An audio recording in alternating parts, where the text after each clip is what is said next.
surely will have found you the amazing things you see. The project built the wonders work. How can such things be? A little science, a little magic, a little science, a little.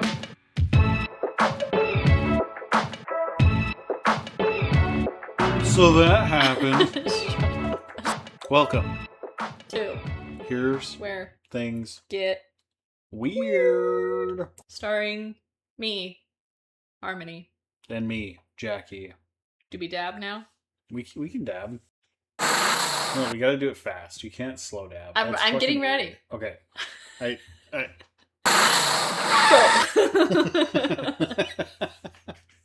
didn't even give me like a 3, 2, nothing. I'm not gonna get. You need a countdown to dab. What kind of millennial are you? Do you see what I'm working with here? I was revving up. I was waiting for you to get there. I'm here to talk to y'all today about some shit. Are we here to bullshit today? We are bullshitting today. Actually, we're people shitting today. So full disclosure, I don't really know exactly what Jackie's going to talk about. I do know that the primary premise is poop related. So if you're somebody who... It is poop related. ...doesn't love talking about poop, I'm kind of one of those people. Straight up. I'll actually tell you right now, I don't like talking about poop. I don't like talking about poop. I thought we were going to share this episode. Turns out I just found a bunch of stories that I'm going to talk about. You went down a rabbit hole. I did. I went down a rabbit hole of weird poop stories. So I guess we're going to talk about weird poop stories. They're entertaining, for sure. If you can stand poop stories, they're entertaining. They're weird. You know what? Our marriage was founded on poop, and our divorce will be founded on poop as well. What? Our divorce? The fuck, dog? Or our deaths. However our marriage ends, it's going to be founded on poop. Till death do we fart. Till death do we fart. Again. Or burp and fuck our ass. Neither of us is particularly gassy, and I do appreciate that. Me too. Listen to me. This is an episode I want to call, Oh Shit. Oh shit. Oh poop. Aw, poop. We can call it that. Aw, poop. You can call it, Are You Shitting Me? Are you shitting me? We got 3 stories. 3. Okay. Yeah. So I got a number 1, a number 2, and a number 3? That's correct. Okay. I'm getting all the poop humor out at the top. That's not going to work like that. Because there's going to be plenty more. Okay. I want to start us off in the Middle Ages. Oh, what a wonderful time it was to be a human. Ye olde poop factory. They were just literally dumping fecal matter out their windows into the streets. The first event I want to talk to you about is documented. It's documented in several places. And it starts with a land dispute, actually. As most things did at that time. Yep. Truly, most things were land disputes, people just killing each other for land, and then claiming that they had the authority from God. So as one does. It was fine. Sorry, really quick, I do just need to interject. Just a heads up, I have a really bad migraine today, and I'm hanging on by a thread. So, for anybody watching the video, if you see me kind of like basically dying in this chair, just know that I'm... She's fine. She does that. She's just like that. Don't worry about it. Just does that. It's cool. I'm just trying to relax my little baby neck. Do you need the neck pillow? Not at this time. Thank you. Okay. I just wanted to throw that out there because I don't want anybody watching the video to be like, is she okay? The answer is no. In general. I am not... Harm's not doing great. I'm not perishing, but I do feel unwell. So that's all that I had. Okay. You bring a good energy. Harm's fine. All right. Don't worry about harm. Proceed. Worry about this poop story. Okay.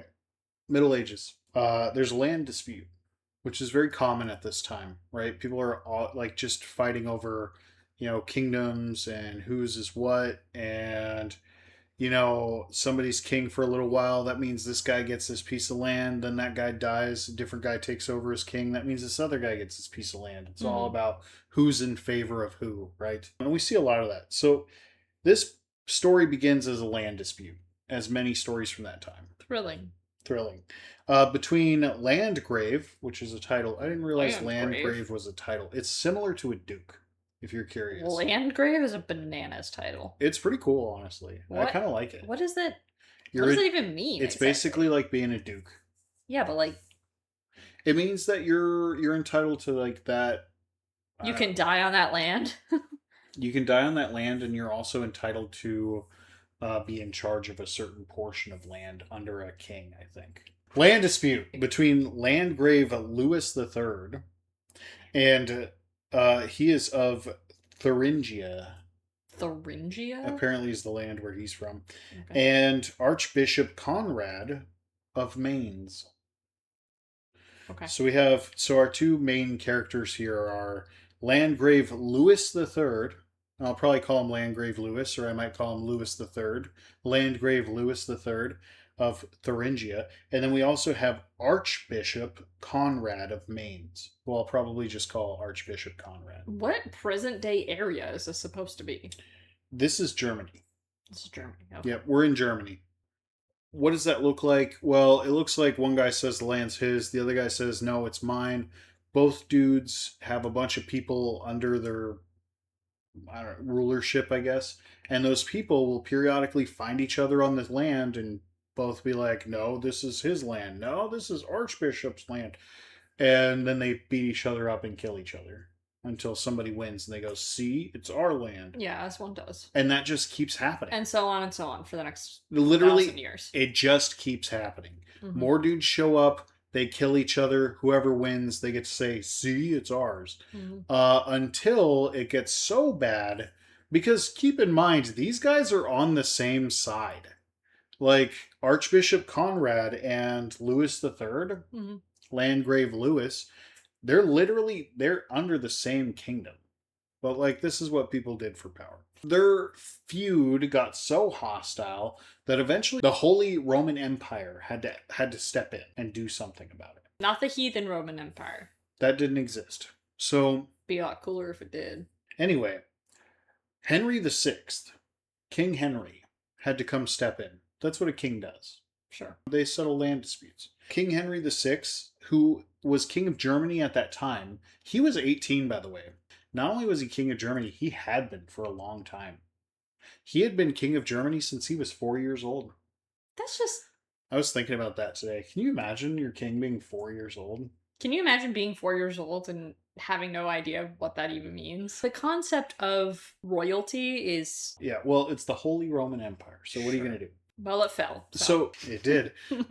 So King Henry VI at that time was actually doing what kings do. A young lad of 18, he was out conquering stuff. He was actually on his way on a military mission to Poland. Sure. When he received word about this dispute between Louis III and Conrad. And so he said, okay, you know what? We're all going to meet up in Germany there, and we're going to celebrate a holiday. And we're all going to have dinner. We're going to celebrate the holiday, and then we're going to solve this dispute. We're going to figure it out. Whose land is this really going to be? You know, whose land is it anyway? Yep, and are you going to split it? So he was going to come mediate. 25th of July, 1184 is the year. 1184. Okay. It's the 25th of July, which is a holiday. It's the Feast of St. James. King Henry VI decides that he's going to hold a Hoftag. A Hoftag is like a slightly less than official meeting. So he's going to hold this Hoftag about the land dispute at the Feast of St. James, where both Landgrave Louis III and Archbishop Conrad would be in attendance. So it's kind of like when an employer is like, let's do a team building exercise. And literally. They bring you to Perkins or whatever. Perfect. Great analogy, no notes. So, like, it's not just... This is how these things are held. It's not just Archbishop Conrad. It's not just Louis III. It's the people that are with them. Because they have people that are watching their back. They have soldiers and stuff. But you know who else has soldiers? King Henry VI. And he's got other people with him too, like people of importance. So King Henry VI shows up. He's got his whole posse. And then not only do they show up, you know who else shows up? The people in the area. Because there are lots of noble people in the region that want to come party with King Henry VI. They want to be known. They want to make their presence known. And so you basically have a ton of noble people and higher political stance civilians all showing up to this gig. for 2 days. So the first day, they're going to have the Feast of St. James together. The second day, they're going to hold the Hoftag and figure out whose land it belongs to. Okay, so the 26th of July. So they had King Henry's court, local nobility, bishops, and prominent citizens of Erfurt. Erfurt? Erfurt is the name of the city this was located. This is actually known as the Erfurt latrine disaster. Oh, God. Like, famously and historically, this is known as the Erfurt latrine disaster. Latrine, like a toilet. All these people are gathered in a 2-story house. It's some kind of 2-story building. It might be a bishop's house. There's some debate on whose house it actually was. Mm-hmm. But they're in a 2-story building, and they're holding this on the 2nd floor. I don't like where this is going. Yeah. So the problem is that this place was maybe not the best maintained, and the joists or the support beams under the floor of the 2nd floor were rotted. And presumably other support beams throughout the house were also moldy and rotted. On the 26th of July, 1184, they are holding this huge meeting where they're about to figure out whose land it is. And suddenly, the floor caves in. Of course it does. Like, the way I said it, like a punk show. it was like a punk show. Everybody's jumping on the floor. Throwing Faygo. Security's like, never again. Yeah. Except it was the security. They are the only security that exists. So, like, here's the thing. When I say bishops, when I say King Henry's men or his party or whatever, or like all these people, it's a lot of people. Way more than they should have packed into this place. Mm-hmm. So when the roof finally caves in, it's so much debris and the weight of so many people falling that it actually breaks through the 1st floor. Oh. Down into the basement where there's a latrine. So they're up on the 2nd floor, packed like sardines. They bust through the 2nd floor onto the 1st floor and then bust through the 1st floor. Yes. Into the basement or whatever? Into the latrine. Like, how big was it? Huge. So here's the thing about a latrine. It can be big or it can be small. And I'll talk about that because I have another story with smaller latrines. But back in the old days, a latrine was like a place under your house, or sometimes they had like a version of this in a castle. I forget what it's called, where you have like a toilet way up there, and then you do your business and it just drops to the bottom. And then some peasant comes and collects it and gets it out of there periodically. Mm-hmm. Right? But a latrine is pretty big because it's meant to, you don't really mess with it. Not that often. It's, hard to shovel out, and once it's full, like, that's an issue. You gotta, The point is, a lot of people died. The death count is somewhere around 60 people. So if that puts into perspective how many people were partying on the 2nd floor trying to figure out this dispute, it was too many people. Did they die from impact? Or like what was A lot of people died from impact. A lot of people died from getting hit and crushed by debris. And quite a few people died from drowning drowning! Yep, from drowning in the cesspit. Oh, no. Mm-hmm. Mm-mm. Yeah. Interestingly enough, King Henry VI lived. And he and Conrad and Louis all lived. Suspect. So this was actually chronicled, by the way, if you want to look it up. This is the Chronicle of St. Peter's in Erfurt. But it says, among those who died were, and I'm going to talk about the people who died first. Okay. So among those who died were Count Friedrich I of Abenberg, Count Heinrich I of Schwarzburg, Count Gosmer III of Ziegenheim, Gosmer's brother. So these are powerful, political. It was only powerful political people there. Yeah. Drowning in shit. Oh my god. So Gosmer's brother-in-law, Burgrave Friedrich I of Kirchberg, Count Burchard of Wartburg, Beringer von Vellingen, and other lesser-known names. These people all died. Wow. Tons of people got promoted that day. Yeah. You know what I mean? And of course, all of their estates went to their next of kin, right? So this was an event that caused a very big mix of emotions. Yeah. Yeah. Henry VI and Archbishop Conrad happened to be sitting in a stone window alcove. when the collapse happened. So when it happened, there isn't really enough room for them to like actually sit all the way on it, but they had both been able to grab on and they hung there Wow. from the second story until people were able to arrive with ladders and get them down. Wow. Yeah, so that's what saved So them. they must have held on for a while. I imagine because it must have been hard to get through that mess. But I mean, maybe from the outside or something. Good. Because the frame of the house is still there. It was just the floors. Also, how do you get help with that? I mean, I don't know how close to like town or other people they were. Well, it was so the building, whatever it was likely a really nice home of like a bishop or somebody. It could have been something else, but it was near the cathedral, so it was likely center of town. Imagine stumbling upon that scene. Good grief. Yeah, a bunch of dead people. Just like literally a pile of dead bodies in shit. That sucks, dude. It does suck. Landgrave Louis III, he fell in the collapse. Mm. He went with everybody else, but he did survive. Wow. And he got rescued later. Jeez. How much later? Like within a few hours. Later, that same day. Yeah. So here's the thing. King Henry VI immediately said, "Fuck this, I'm going home." And actually he didn't go home. He went back to doing whatever he was doing in Poland. Sure. But he didn't help them with the dispute. He's like, I'm out of here. I did my part. So that never got resolved. Wow. Okay. The whole reason they met never got resolved. Cool. I don't know that it never got resolved. It certainly didn't get resolved that day. The estate of the people that died obviously went to their families, yada yada. Here's a little fun fact, though, I found in this record I told you about, the Chronicle of St. Peter's in Erfurt. Okay. So supposedly Heinrich of Schwarzburg, he was one of the attendees that died by drowning in the cesspit. Ugh. He actually was famously known for a phrase. Which was, that's going to be when people, when people would piss him off, he would say something in German that when translated to English is something like, "If I'd have done that, I would have drowned in the privy." No. He literally was famous for saying, "If I'd have done that, I would have drowned in shit." What'd you do, when he was getting mad at people. And then guess what happened? He fucking drowned in shit. Gotta be careful what you say, man. You gotta be careful. You call that shit into existence, literally. Mm.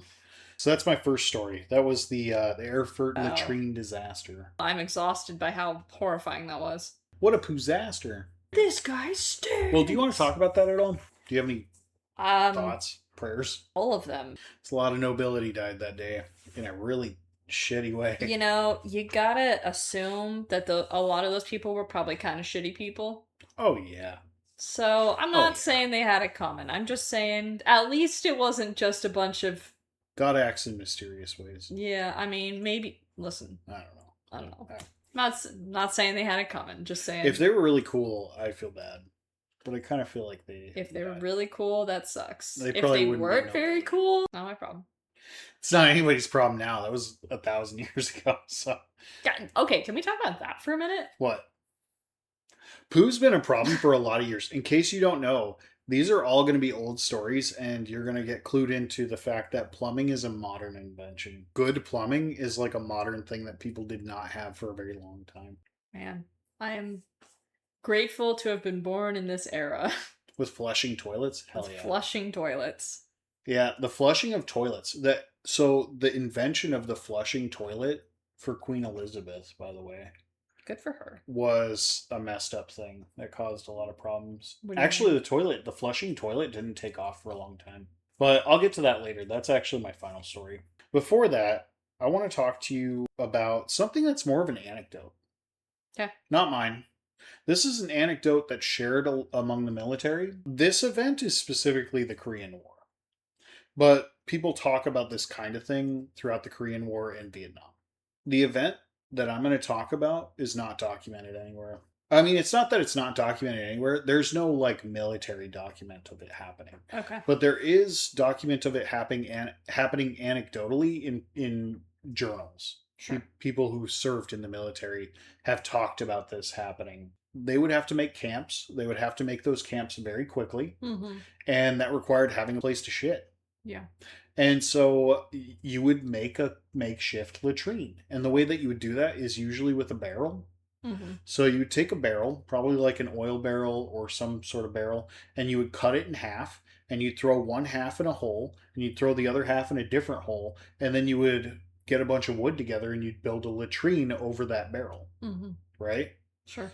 If I guess I didn't ever explain that properly. A latrine is basically a hole you shit in with some sort of wooden structure above it for you to sit. So like when you go to the bathroom, you let out gas, right? And the your poop has gas in it. It's got methane and it's got other gases. As it breaks down, it also produces methane. And it does produce methane as it breaks down.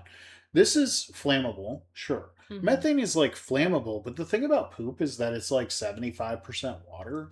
Fun fact for anybody who doesn't know, cattle are a huge contributor to climate change because they produce so much methane gas. They've literally warmed the atmosphere with their farts. Mm-hmm. These people in Vietnam and in the Korean War, they'd build these latrines out of their barrels. Sure. And eventually they get full, and it'd be some dude's job to go burn it. Mm-hmm. So they would take the barrel out, drag it off somewhere, preferably at least a little bit away from camp, although they were probably very heavy. But like they would put some gasoline or sometimes jet fuel in there, and then they would set that on fire. Because the poop won't burn, usually it won't burn on its own. They just had jet fuel laying around? Well, yeah, they flew jets. Jet fuel is kerosene based, by the way. I don't know if you know that. So it's basically kerosene, right? But here's something though, is that jet fuel is a little more combustive and you have to be more careful with it. Mm-hmm. That'll come back to bite somebody in the ass. That's a tool that will help us later. The thing is that even if you light it on fire, poop's not going to burn. It's too wet. You have to add a fuel to it, and then you can't just add a fuel to it and set the fuel on fire. You have to stir it. I hate this so much. Yeah, so in order why was their solution to burn it instead of dump it? It was, where are you going to dump it? I don't know. Anywhere. Where are you going to burn it? So if you burn it, it goes up into the atmosphere. Terrible idea. And you got to smell it. Terrible idea. You do. So, but there's nowhere to dump it either, though. Why not? Because it's thick jungle everywhere. So, like, the only clearing is where your camp is at. Or you can throw it in the water and contaminate the water and kill everything around. It's just not a good idea to just dump it. Oh. It's not a good idea to burn it either. This is just the best idea that they had at the time. Also, they're army dudes. They probably had some degree of, like, I don't know, just burn it. They're not, listen, this is the solution they figured out. Some dude's job would be to stand there with a really long pole and stir this vat of shit as it's burning until it burned up completely. Okay. And it would go off into the atmosphere and it would stink up their clothes for weeks. It was obviously a miserable job and everybody hated it. Mm-hmm. And it would stink up the camp. Everybody hated it. So it just caused like the thickest, most acrid black smoke, miserable stench.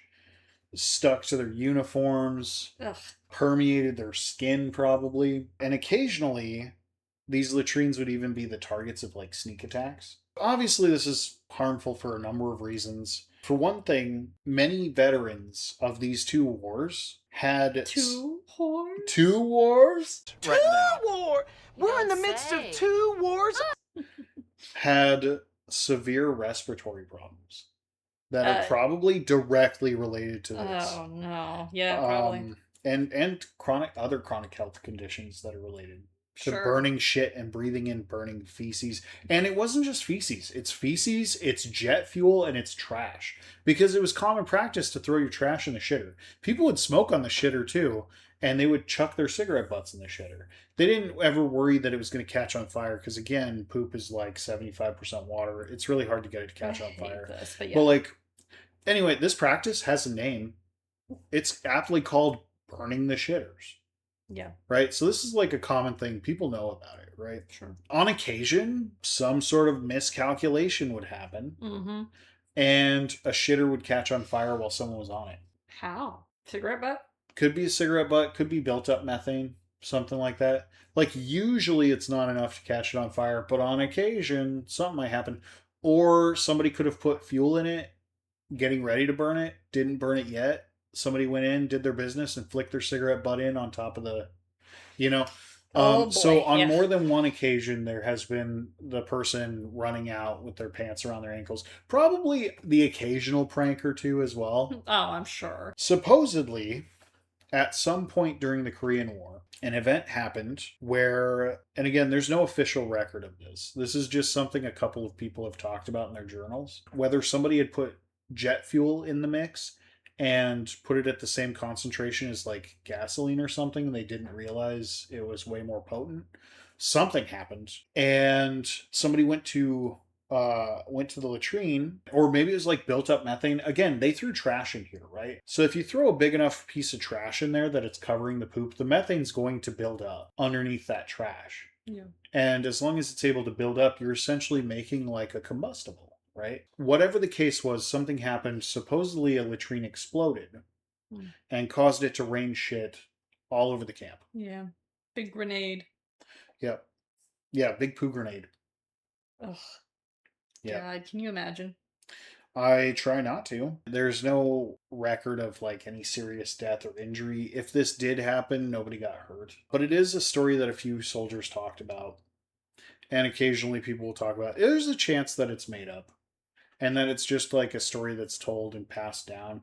But usually stories that are told have some degree element of truth. And it's probably true that at some point somebody used too much kerosene or something. Accidents happen. Mm-hmm. It's totally feasible that an accidental explosion could happen. Sure. This is such a well-known story, I guess, among the military that this was actually portrayed in MASH.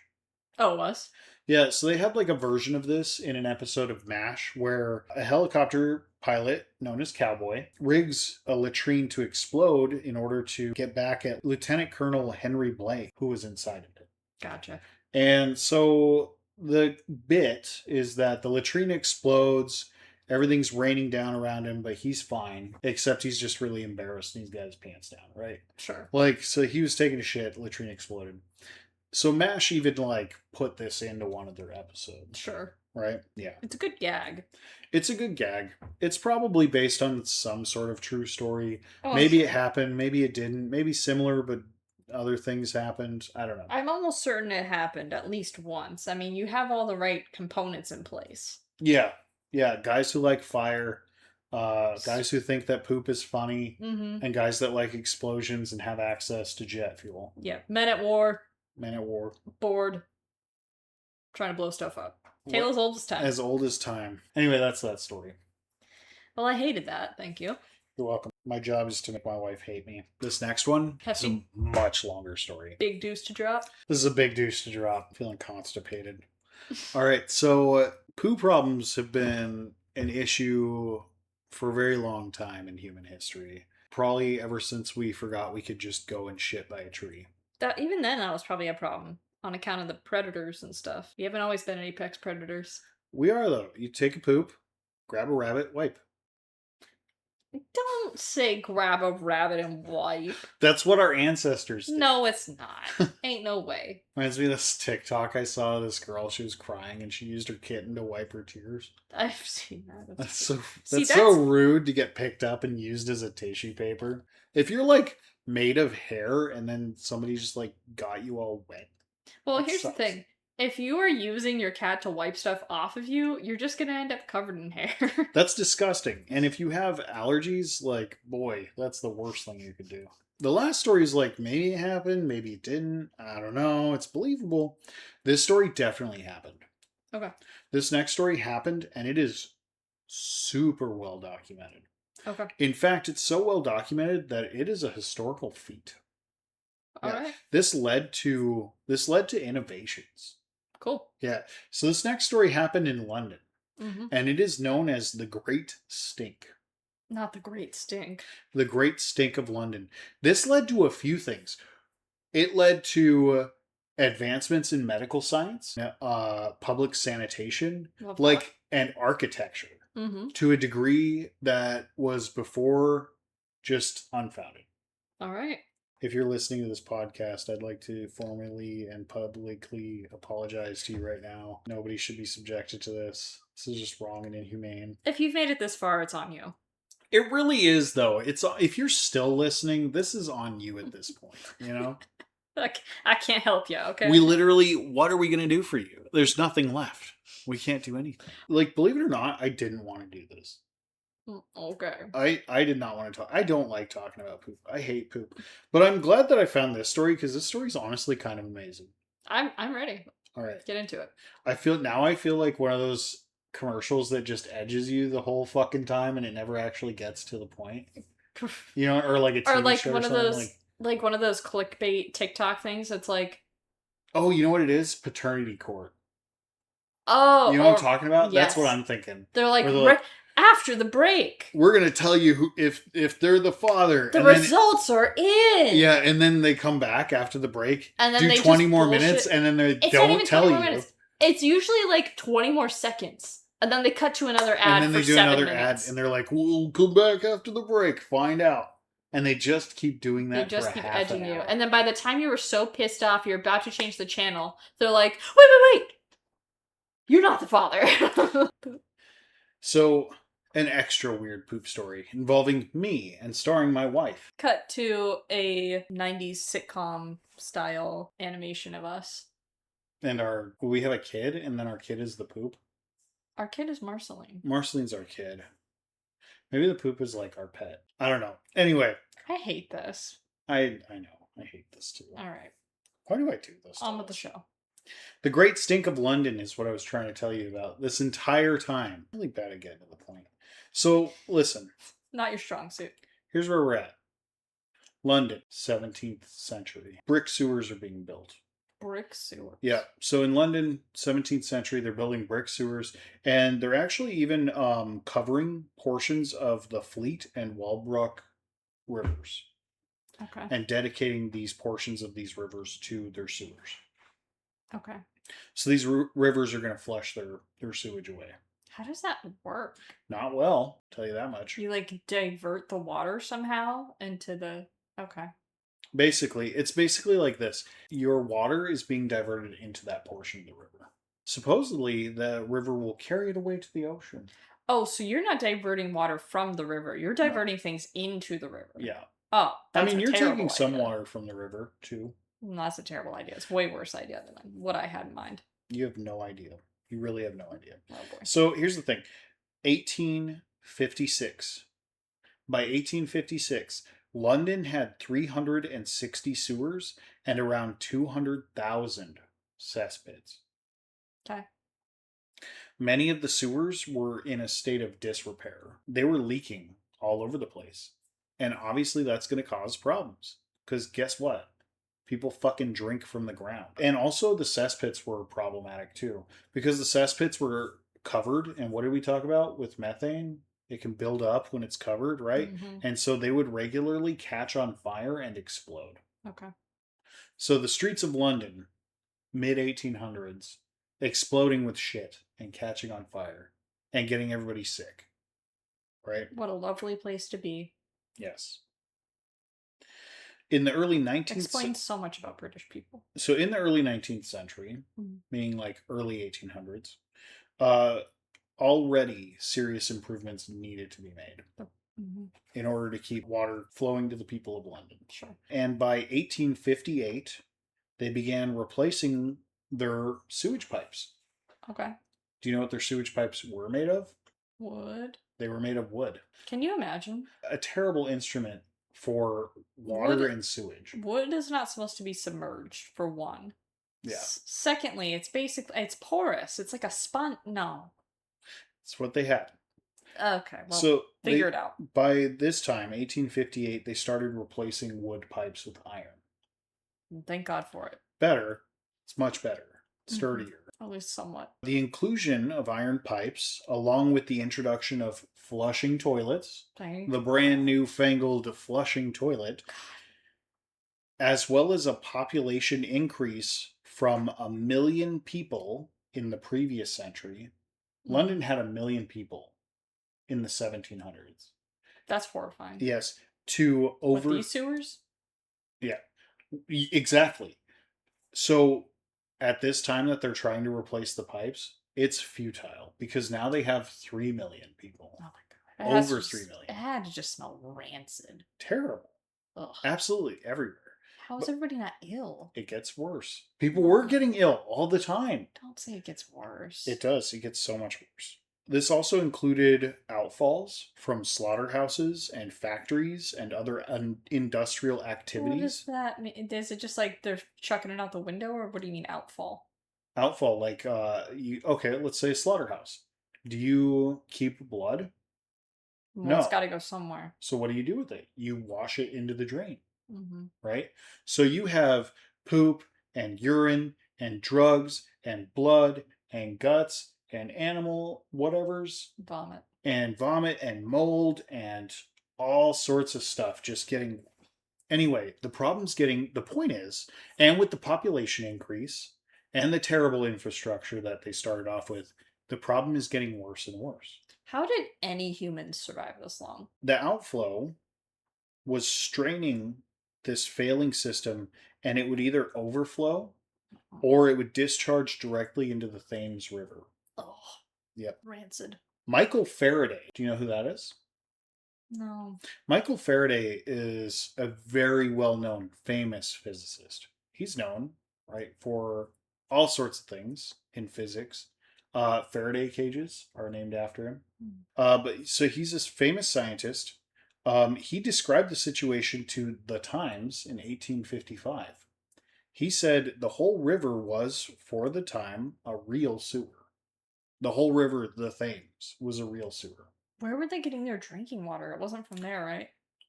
Say it ain't so. They get their drinking water from the ground, from wells. Okay, but at least not directly from the river. Some of it is. It comes from different water sources. And that's an important fact to remember because it comes up later. He also said that near the surface of bridges, you could see a dense, rolling cloud of feculence. No. Near the surface of bridges. Near the surface of a bridge. What is that? Like on the bridge or right under it? Yeah, so like you're walking across a bridge and look over, almost where your feet are. Oh god, that had to smell so bad. Exactly. The great stink. It was the great stink. It wasn't even that bad yet. No, how does it get worse? By 1857, the smell was so bad that the government began pouring chalk lime, chloride of lime, and carbolic acid directly into the river to try to ease the stank, and it didn't work. And by the way, those things are terrible for your respiratory tract. Very caustic, right? Yeah. Super caustic. I think chalk lime is like okay as long as you don't directly breathe it in. But the other two you would have been. Right. The other two are like producing vapors that are highly toxic to people. Oh boy. Yeah, so they're just like dumping this really toxic shit into this river just trying to ease the smell, and it's not working. Oh boy. At this time, disease was a serious issue because people especially feared cholera. Yeah. Because cholera spread really fast, it was contagious, and it also had a really high mortality rate. Yeah. And at that time, Victorian healthcare mainly subscribed to the miasma theory of contagion. Do you know what the miasma theory is? Remind me. It was pre-germ theory, right? It's not pre-germ theory, I don't think. It's pre-waterborne. So miasma is the air. Mm-hmm. So the miasma theory of contagion was that most illness came from the air. So people thought that illness came from breathing in the air of other sick people. That's fair. That is true. Breathing in the air of dead bodies. Also true. Breathing in the air of spoiled vegetation. Okay. Or breathing in air coming off of sewage. Sure. So they weren't totally off base, but... They weren't totally off base, but they were wrong. Yeah. Yeah. Because cholera is waterborne. Mm-hmm. Right? And we know that now. This is one of the reasons we know that now. Mm-hmm. Actually, a very important medical advancement was made here because of this. That's good. London's first major cholera epidemic happened in 1831, and it killed almost 7,000 people. Wow, that's a lot. That was a lot. The second outbreak happened in 1848 and killed more than twice as many. Oof. Yeah, a little while later. So this second outbreak was really bad. Mm-hmm. A man by the name of John Snow, who was a scientist and a journalist, mm-hmm. he went around during the second outbreak and took some data. This man is famous for this, by the way. Okay. Like, I've heard this story well before this. Sure. This is like a medical advancement. So, Jon Snow noticed that there were much heavier rates of death in areas that were supplied by the Lambeth and the Southwark and Vauxhall water companies. Okay. And in 1849, he published a paper titled On the Mode of Communication of Cholera, where he posited the idea that cholera was waterborne, but because everybody subscribed to the miasma theory, heaven forbid there be two theories, nobody believed him and everybody disregarded his paper completely. Typical. A third outbreak then occurred in 53, a little while later. So the first one's 31, and then second one is in 48, and now we're in 53, so not that much time later. Okay. Kills almost 11,000 people. Jeez. This time Jon Snow came prepared. He focused on the effects in Broad Street, Soho, where he famously removed the handle from a local water pump. Now, this is a story most people know about. Yeah. Yeah. So he removed the handle, and what happened? It improved, right? What improved? The cholera cases, there were fewer of them. Less people were dying. Right. In that area. Right. So he had shown definitively, yes, it is from this drinking water. And places that are still drinking water out of the ground, people are, like, in these regions, people are dying. These people were dying, and then I removed the handle, and then they stopped dying. Right? And he was able to show that. So he updated his paper to show this new data. And now people got a little more serious about it. As it turns out, the handle that he removed was from a water spout that was connected to a well. That well happened to be running next to a sewer line that had crack. Ew. Right. So there was cholera infested sewer water that was leaking into the well water, and people were drinking it and then dying. So people were thinking they were getting sick from the air. They weren't. They were getting sick from using this well. Okay, just quick question. Yeah. I can't imagine their water was perfectly crystal clear or anything like that. Even like the quote unquote good, safe water was probably like a little, but wouldn't you notice based on smell or taste or something that like something ain't right? Let me ask you a question. If it smells so bad because there's shit in the street, are you going to notice it in your water? You might notice the taste. Probably not. Because taste is mostly olfactory. Oh, I hate this. You get used to smells, okay? Even if they're really bad smells, you can get used to them. Not always. People couldn't get used to this smell. It got so bad.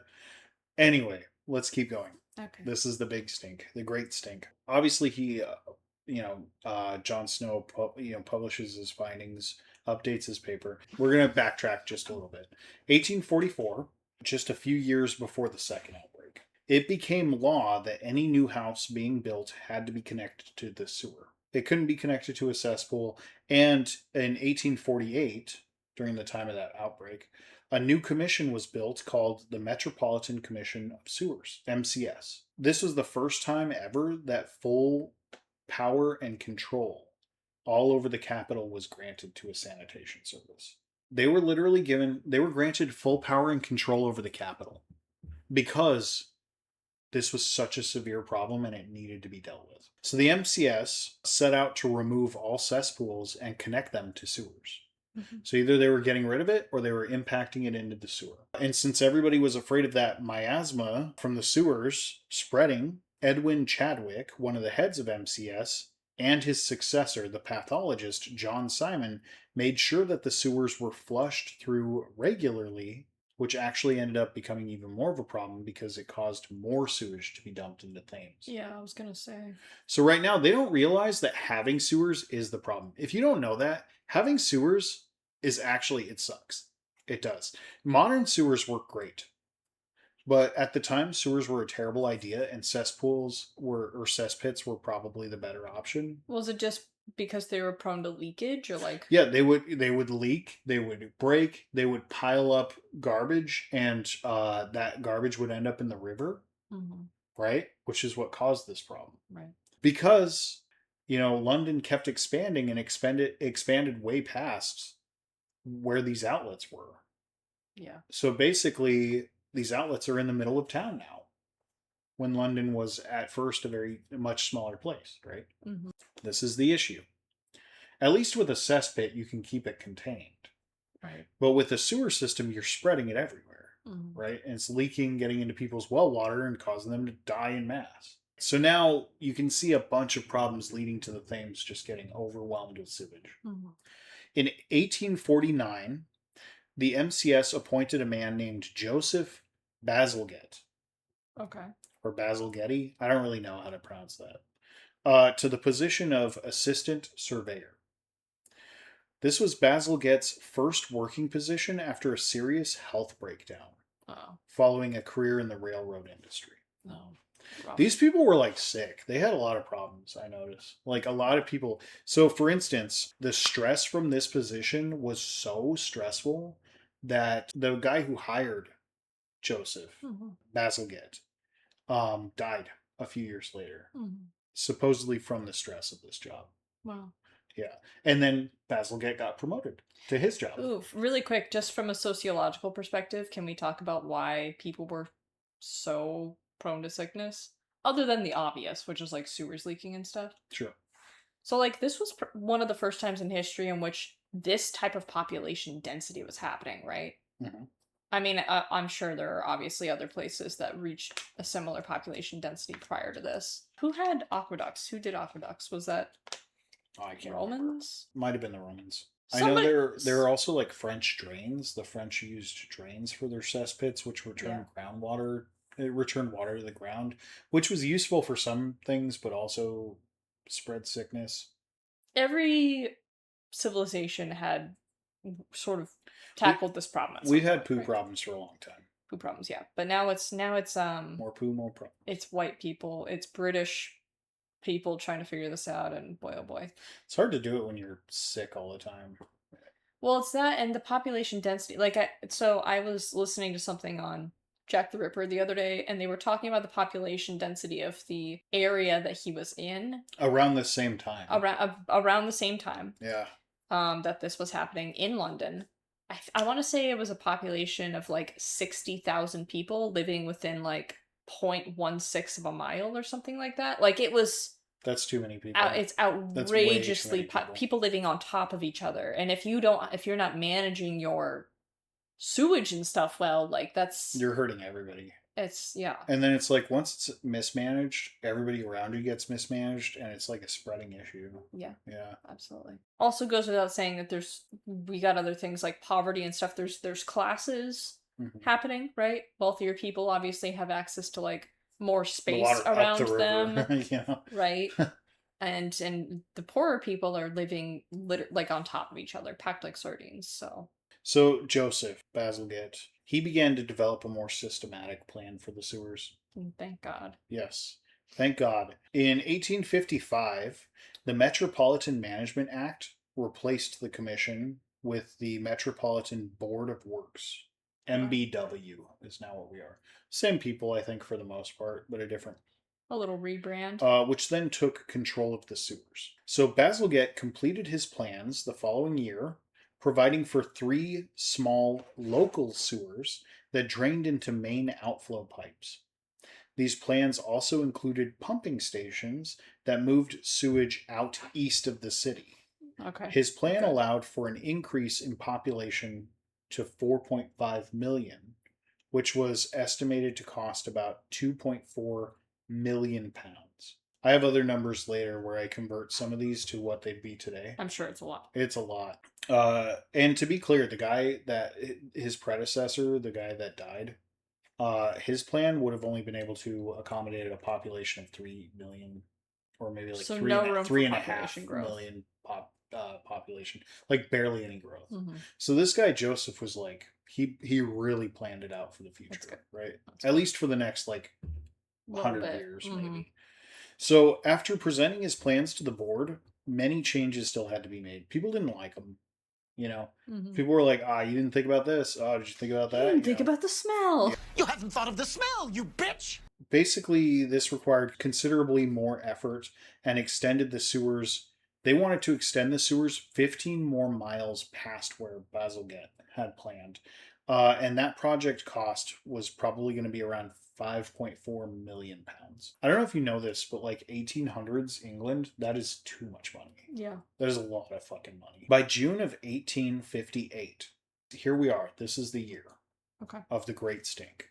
Oh, the problem with the Thames River got so bad that Charles Dickens wrote about it in his novel, Little Dorrit, saying, I can certify that the offensive smells, even in that short whiff, have been of a most head and stomach distending nature. Yeah, I bet. George Godwin, the famous social scientist and journalist, wrote that in parts, the deposit is more than 6 feet deep on the Thames River foreshore. And he said the whole of this is thickly impregnated with impure matter. Not impregnated.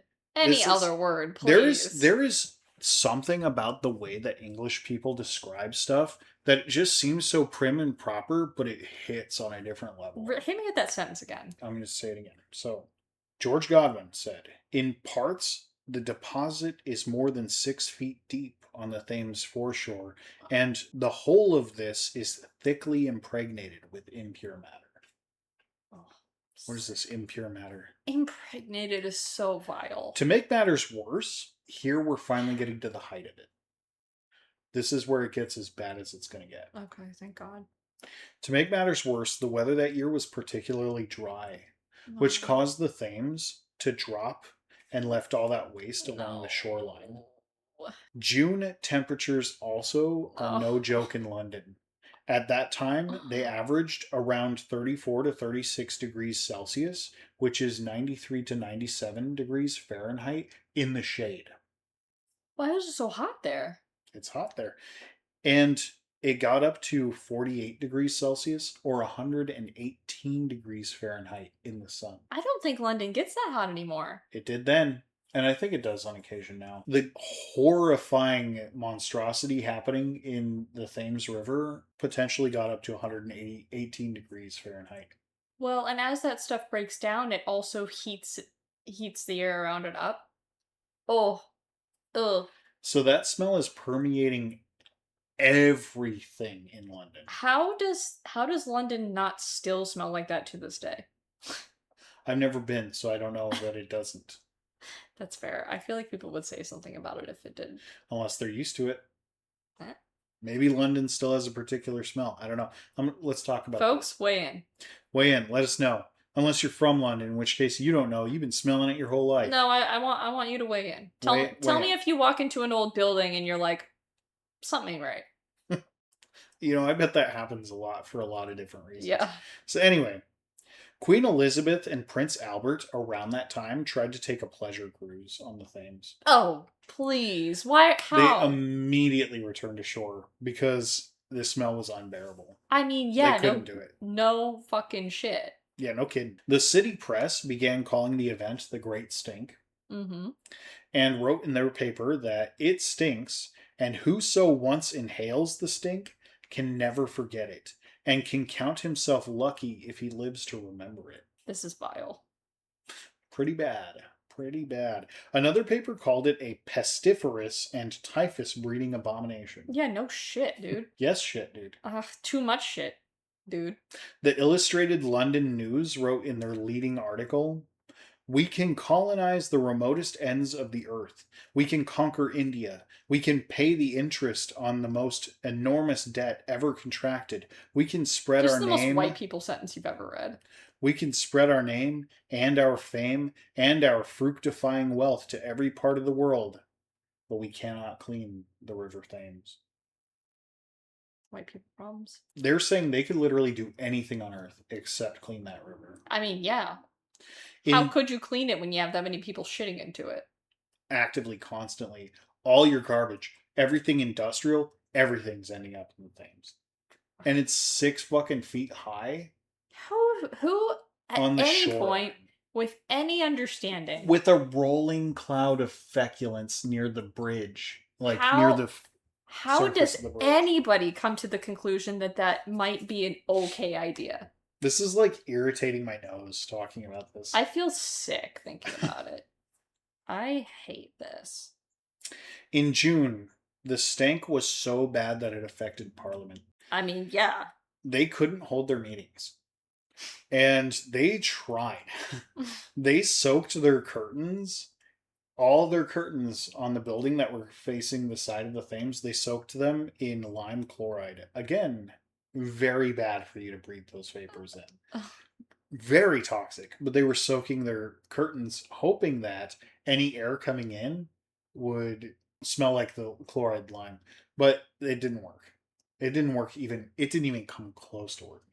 It did not help at all. The attempt failed miserably, and they debated whether they should just hold their meetings somewhere else. I mean, yeah. Upon arrival, before getting any sort of work done, many important figures were often seen just leaving the room immediately, covering their nose with their handkerchief. They're like, I can't work here. This is impossible. I mean, what do you do? At the height of the stink, Mm-hmm. they were dumping 250 long tons. What? If you don't know what a long ton is, it's 560,000 pounds. Oh my god. So 250 long tons is equivalent to 560,000 pounds of lime into the mouths of sewers where they were discharging into the Thames. That's so much. That's how bad this fucking problem was. They were dumping lime in. And it didn't even scratch the surface. Tons of it. And it did not help. And it cost £1,500 a week to maintain. Yeah. In today's money, that's over £262,000 or $340,000 USD. For what time frame? Week. Per week. Per week. Wow. In lime. Wow. They were dumping $345,000 And it wasn't even helping. a week. And it wasn't helping. Wow. On the 15th of June, Disraeli, the Chancellor of the Exchequer, introduced legislation making the Metropolitan Board of Works responsible for cleaning the Thames, authorizing £3 million to fund a new sewer system, declaring the river a Stygian pool reeking with ineffable and intolerable horrors. He argued that Parliament had been forced to act by overwhelming stench. The bill became law on the 2nd of August, and they finally overruled any objections to Bazalgette's plans. So here comes Joseph Bazalgette, like, should have listened, you know. Should have Basil got with it. Yeah, exactly. Fun fact about Bazalgette, I don't think I wrote about this, actually. I think I missed this. I might talk about it later, but But anyway, I think somebody who's in charge of something down there, maybe the sewers or something else, is the great-great-grandson of Bazalgette. Mm. And they are also a Bazalgette. Cool. So that stayed in the family. Between 1859 and 1865, Bazalgette oversaw the construction of 1,100 miles, or 1,800 kilometers, of local sewers connected to 82 miles, or 132 kilometers, of main intercepting sewers. Okay. That's a ton. That's a lot. That's a lot.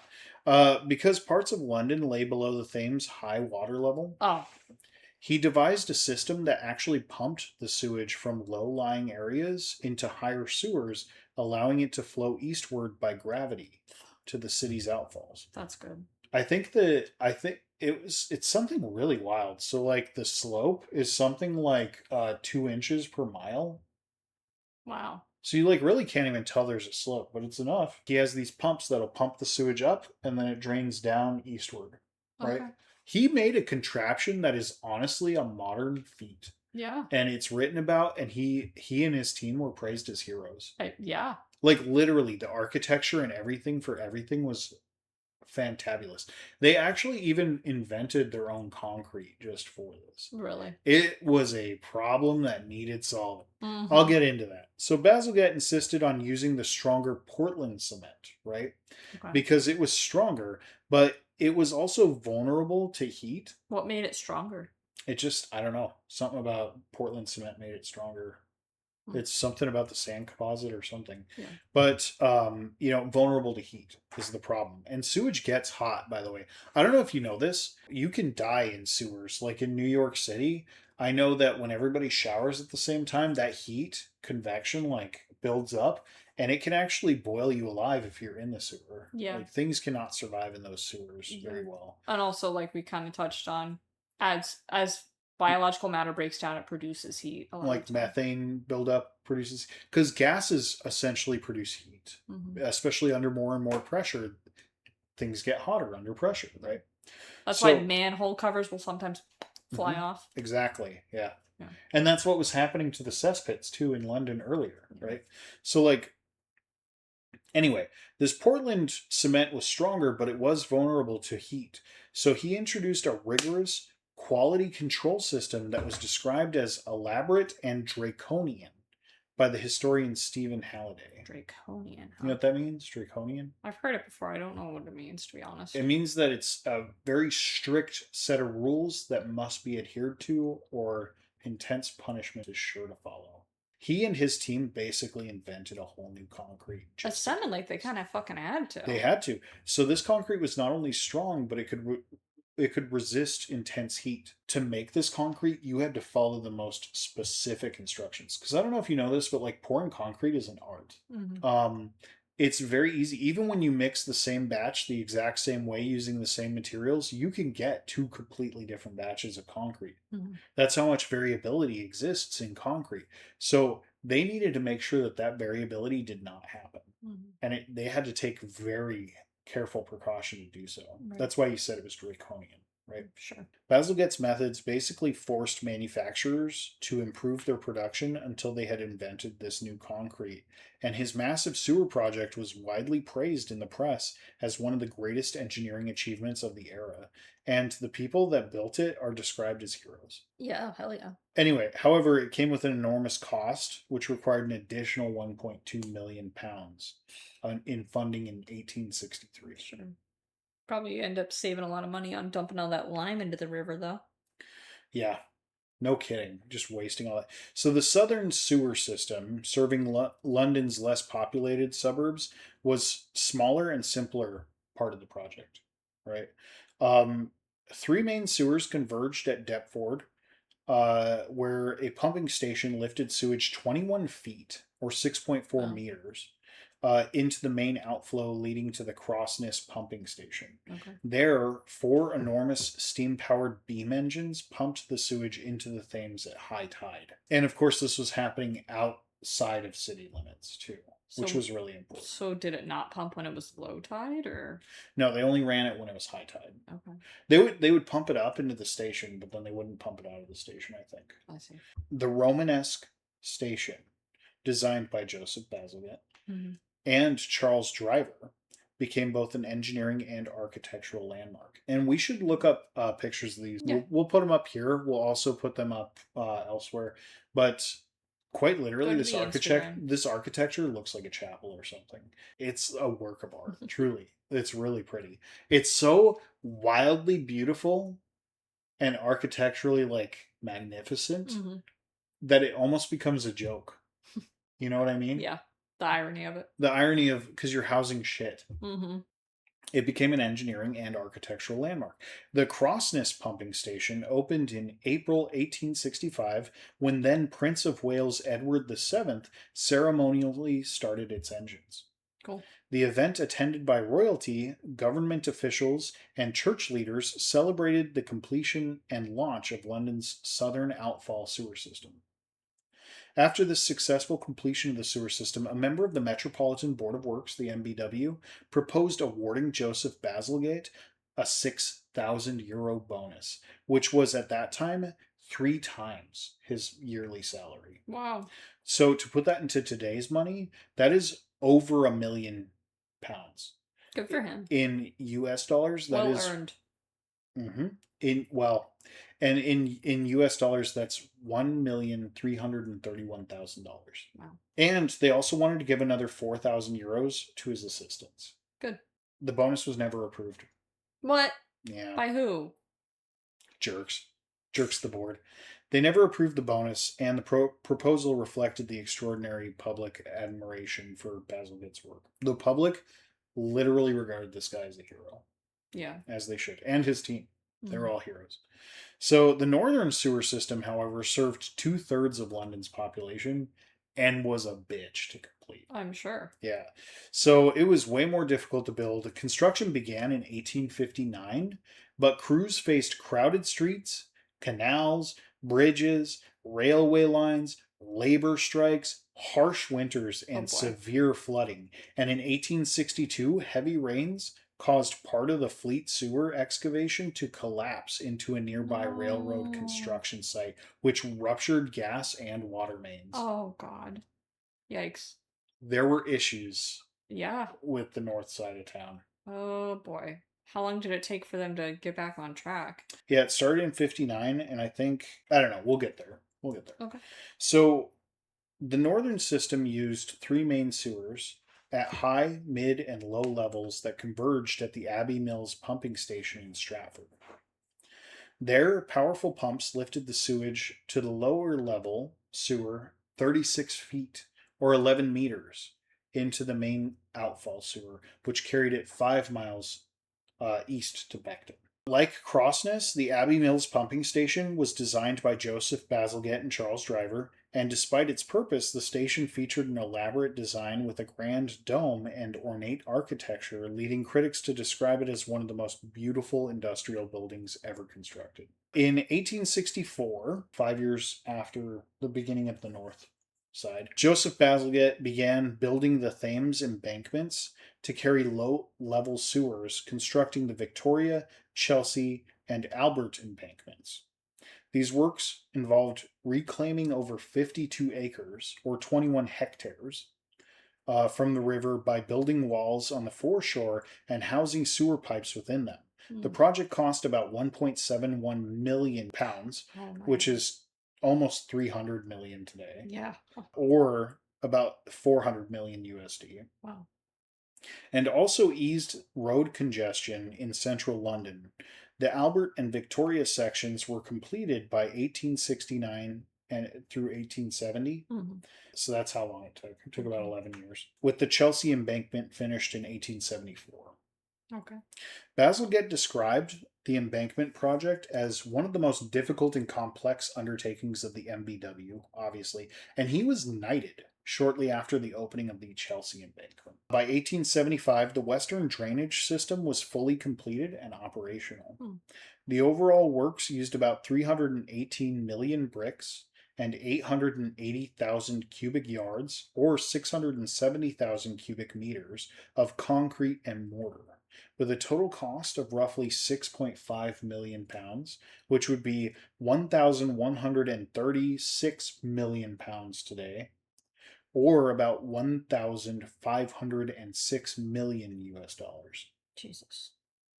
Even after completion of Joseph Bazalgette's sewer system, London faced lingering sanitary challenges and tragic events, including the deadly 1866 cholera outbreak, which was later understood to be caused by contaminated drinking water, thanks to our boy Jon Snow, rather than the miasma theory that they were holding at that time, which helped to cement that waterborne theory. Now people started to take it seriously.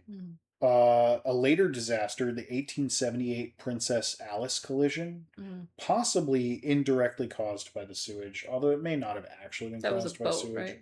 It was a boat that crashed into another boat. Yeah, so scrutiny was renewed about the Thames pollution, leading to official investigations and eventually improvements such as sewage treatment and ocean dumping via sludge boats, which I don't know if you know that. Now, to this day, they have sludge boats. They move crap from the Thames on boats and carry it out to the ocean to dump it. Gross. Though it is now under strain from modern demand, because there are a lot more people in London now.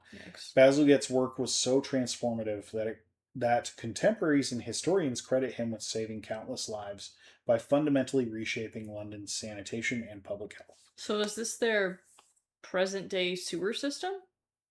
Yes. Wow. It's not great. Yeah. It's hundreds of years old, so it's not great. Yeah. But they've maintained it. I think at least one of those pumping stations is obsolete now. As in it broke down and can't be repaired. I think it's possible the other two or the other one is messed up. I don't really know. But I do know that they're using those boats to trek sewage out to the ocean. I don't know how I feel about that. I don't love it. Leave it to the fishes. I guess. So that's all the notes I had. Those were my 3 poop stories. I'm so sorry subjecting everybody to this. I hope that you found some of this entertaining. If you didn't, you were definitely here for way too long, and that's on you. Advancements that came of that whole situation were pretty impressive, honestly. The situation. Mm-hmm. So, like, truly though, like, they saved a lot of lives. Not just the lives that were there, but also waterborne theory of contagion transmission. That's a big deal. That is a huge deal. Yeah. And that pulling the water pump handle off, Mm-hmm. that's a famous story. I don't know if you know this. If you ever have been to college, you've come across that story at some point. Yeah, I think they teach it in most, like, Bio 101 classes. Because it was like a major thing. Where some guy just committed a small act of vandalism and saved a ton of people. Mm-hmm. Just to prove his scientific point. Yeah. Not saying you should commit vandalism for science. I say But you should. You shouldn't not commit vandalism for science. Listen, if you know it's going to help. Or if you're absolutely pretty certain. Yeah. What if you'd been wrong? The worst that would happen to them is they get water from somewhere else for a little while. The stench, though. What was your favorite story? They're all interesting for different reasons. I thought that the first one was pretty entertaining. All the royalty drowning in poop. Yeah. Yeah, that's pretty messed up. I'm just astonished. Me too. Astonished by how bad it got before they started to, like, really do something about it. Well, I don't think it was that it got bad before they could do anything about it. I think they really just didn't fucking know what to do about it. And it just kept getting worse progressively, and they were trying to fix it, and they just didn't have the means to do that. Yeah. It sounds like a pretty fucking awful situation. Well, and Bazalgette himself was just returning to work after having a really stressful railroad career where he had, like, a health breakdown. Yeah. You know, so, like, that tells you, like, the kind of stress that people were under at that time. Mm-hmm. Yeah. We have to talk about it. The Dave Matthews Band bus poop dump. We're not going to talk about the carnival ship. I was going to get there. Oh. All right. Poop cruise. Poop cruise. Tell me about Dave Matthews. Oh, I don't remember the details. Do you remember anything about it? I just remember that they were on tour or something like that. They went over a bridge and decided to empty the tank right into the river. I don't know why they thought this was a good idea. Empty their shit tank of their bus? Yep, and it was right as, like, a pleasure cruise, just like a little cruise ship, a small one, with, like, 50 people on it or something, went by right at that moment, and they just got horrid. It was, I think it's been either 20 years or 21 years since that happened. What happened with that carnival poop cruise? I don't know. We've all seen that thing on Netflix, the documentary that they did. We at least know of it, right? Their plumbing system got backed up. I think they lost power. Right, they lost power at sea and they couldn't go anywhere. And then their plumbing got backed up really fast and started, like, coming up out of the showers and stuff. Yeah, it was really gross, and then they had to poop in bags. Ugh, yeah. It was bad. So here's the thing to take away from this is no matter how much you try to run from it, poop will always be a problem. Wherever there are humans, there will be poop. And that will always be a problem that needs solving. There's a book about this. I think when I was like Everybody poops. 5 or 4. Yeah, everybody poops. Yeah, there's like a whole book about it. You know? Everybody, you can't have everybody But they didn't even pooping talk and not about be the a problem. sewers. They didn't. They didn't talk about cholera. Yeah, what the fuck? They didn't talk about cholera or the sewers of London or nobility drowning in their own waste. We could look up reviews of the beautiful infrastructure that they created. Or of the river. We should do that. Okay, so here's the Crossness pumping station. 4.8 stars. All right. Yeah, let's look at some Google reviews. It's got 718 reviews. Cool. Mostly 5 stars. Canny Viking, 4 months ago, 5 stars, says, certainly one of the more unusual attractions. Access via their own train was novel. The 2 guides were very amusing. That's cool. Yeah. The 2 guides were very amusing, even though the topic is not known for its humor. Try to visit when the winds are blowing from the west. How is that topic not known for its humor? I get that, like, it was a big disaster, but, like, it's poop, you know? Try to visit when the winds are blowing from the west, as you definitely will know what is next door to this place if it's not. That's fair, I guess. Oh, they have like a little toilet museum. I love that. Oh, those are cute. These are fancy toilets. Yeah. I like that blue one. Mm-hmm. I mean, overall, people just saying it's really cool. There's a picture from one of these reviews. A guy named Harry Reviews put this up. I don't know if this is on the inside of a toilet or what, but it's a stamp. And it says, made in Great Britain, the Venerable Thomas Crapper and Company. Yeah. Yeah, Thomas Crapper. That's like a famous company. You're sitting. Yeah, you're sitting on the crapper. You're unfazed by this information? That's where the crapper comes from. I didn't know that was a dude's name. What? Everything's a dude's name. Literally why is everything that exists name? is some guy's name. I want to see if there's a bad review. I love that you were so surprised by that. Chris Biggs, local guide, 1 star from a year ago. Local guide. He didn't like it too much. 1 star.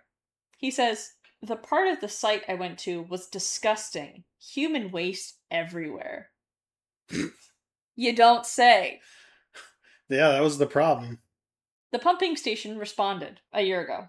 They said, we, a Victorian sewage pumping station, are located on a corner of Crossness Sewage Works, Europe's second largest sewage treatment works. But you should have not encountered human waste anywhere on our site, as the Victorian works stopped dealing with sewage in the 1950s. Oh, that's right. Yeah, they closed them. Please let us know where so we can inform Thames Water. That's even more concerning. It's still going. There's mystery waste. Oh no! It's like, babe, they should make a movie about that. That's really. It's funny. like Return of the Thames River sewage water. To be honest, the rest of the reviews are pretty great. People are very impressed with this. So, Denise Lamb from The Ward, Ireland. All right, Denise. Denise, in June 2022, came solo to visit the River Thames. Yep. 1 star. Or we're on TripAdvisor, so 1 circle. Walk along the river is bad for your health. This really bad smelling water means that walk along the river is bad for your health. I suggest no one to be anywhere close to this polluted river. There is a picture included. Someone didn't get the memo from 300 years ago. The water does look a little suspect. No kidding. There's been shit and fucking industrial matter and all sorts of crap just pumped into it. It was 6 feet high on the shore. You think it just went away? Everybody talks about the smell. People still say that there's a smell. There's still a smell. Oh, that's Ashley awful. from Connecticut in May 2021. No. 1 star. We read and heard good stories about Thames. Look at it. It is full of filth. And that smell. Arr! How do you not know what you're visiting? You know? I guess, like, to be fair, Harm, I really didn't know much about this before I researched it. And if we went to visit the River Thames and I heard about the Great River Thames, then we get there and it's fucking nasty, I'd be pretty upset too. Everybody says, yeah, that smell. This person says it smells like rotten eggs. Yeah, no kidding. ESIB, in May 2021, 1 star, says, it smells like rotten eggs. Seriously, this bad smell and polluted water is giving out what we imagine this to be the open sewer. A lot of people complaining about poorly managed cruises. This person in 2018 went on a New Year's Eve disco cruise. That's fun. On the Princess. Oh, the pleasure cruise. Hopefully it didn't wreck this time. It didn't wreck, but they said that the food was cold and they had some issues with their tickets. That's got little to do with the Thames. I'm disinterested. Bridget, 72. 1 star, September 2018. This is a really long review, so I'm not going to read all of it. Bridget, 72? That's the username. Was Bridget born in 72, you think? Probably. 1 star, September 2018. On Saturday, the 8th of September, my daughter and I went on the afternoon tea river trip. It was a present for her birthday. Oh, the title of the review I skipped over. It says, not an enjoyable experience as unable to understand dietary needs, plus no decaf tea or coffee to have with food. That's the title? That's the title. I thought they limited how many words you could use. Not enough. Holy fuck. You cut it off at some point, man. I'm not going to read the rest of that review, but basically they're complaining that they didn't have I see anything. you literally scrolling through it. They So didn't, it's pretty yeah, long. I am. They didn't have anything gluten-free, there's no decaf. I am so sorry, everybody, that you had to listen to me, and then even worse so, you had to listen to the subject matter. They knew what they were getting into. This is where things get weird. This is where things get weird. Poop's weird. And weird sometimes includes gross. That's true. I promise you, for as long as this show exists, I'll try never to talk about poop again. There are more poop stories. I could do a part 2. I literally could do a part 2 if you wanted one. I don't want to. Please don't make me. Maybe I'll make Harm do it. Number 2, part 2. The shit show. The shit show. On that note, I'm calling it. All right. I love you guys. Later, skaters. Thanks for being my friend. Or making fun of me. Either way, thanks for engaging. But if you're making fun of me, fuck you. But you can come back. It's cool. Okay, bye. Bye. Love you. Bye.